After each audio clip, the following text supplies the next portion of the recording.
বিয়ের বয়স মাত্র ৩ মাস। পরিবারে এখনো কাটেনি বিয়ের আনন্দ, শুকায়নি মেহেদির রং। এর মধ্যে থেমে গেল এক তরুণীর জীবন। কলেজ পড়ুয়া নববধূ লামিয়া আক্তার বর্ষা আর নেই। হোয়াটসঅ্যাপে হলো নক দিছে যে আপনার বোন অনেক অসুস্থ, একটু আপনারা ফ্যামিলি সবাইকে নিয়ে আসেন। মেহেদি হলো মেয়ের ভাই, ও ফোন দিয়ে বলতেছে যে তাইলে ওরে একটু কথা বলতে দেন, ওরে ফোন দেন।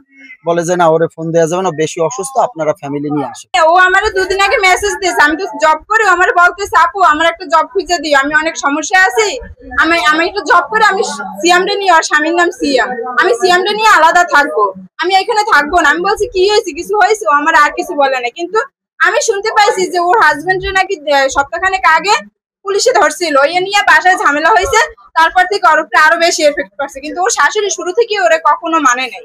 বরিশাল নগরীর বেলতলা বাজার এলাকার একটি বাসা থেকে বৃহস্পতিবার গভীর রাতে তার নিথর দেহ উদ্ধার করে পুলিশ। পরিবারের দাবি, লামিয়া ছিলেন স্বামী ও শ্বশুরবাড়ির মানসিক নির্যাতনের শিকার। তার অভিযোগ করেছেন, এটি কোনো স্বাভাবিক মৃত্যু নয়, বরং পরিকল্পিত হত্যাকাণ্ড।